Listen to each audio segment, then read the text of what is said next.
बहुत समय पहले की बात है। भारत के छोटे से गांव में एक गरीब लड़का रहता था जिसका नाम था मोहन। मोहन बहुत ईमानदार और मेहनती था।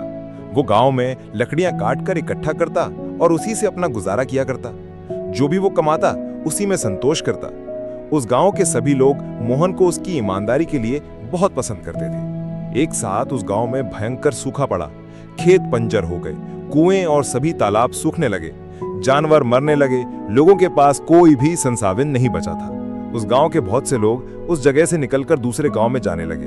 मोहन ने भी बहुत सोच विचार के बाद उस जगह से निकलने का फैसला लिया।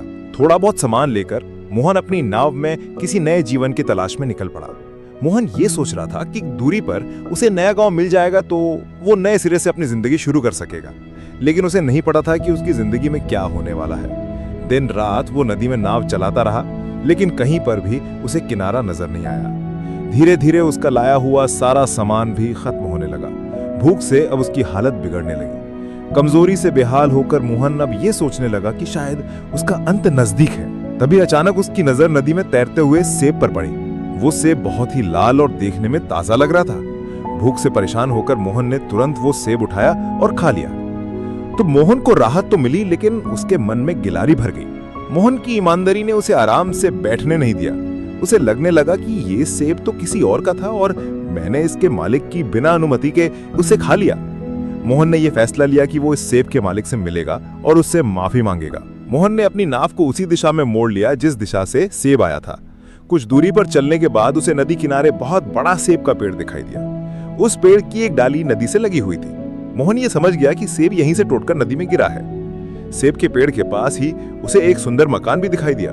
मोहन ने अपनी नाव को किनारे पर लगाया और अंदर जाके दरवाजे पर दस्तक दी। दरवाजे के अंदर से एक बुजुर्ग आदमी निकले। वो थे हरिराम जी। हरिराम उस मकान और सेब के बाग के मालिक थे। मोहन ने पूरी घटना सच सच बता दी।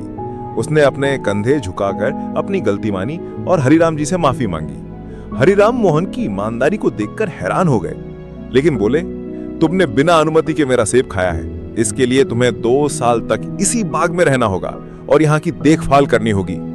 मोहन हैरान हुआ। एक सेब के बदले 2 साल का परिश्रम।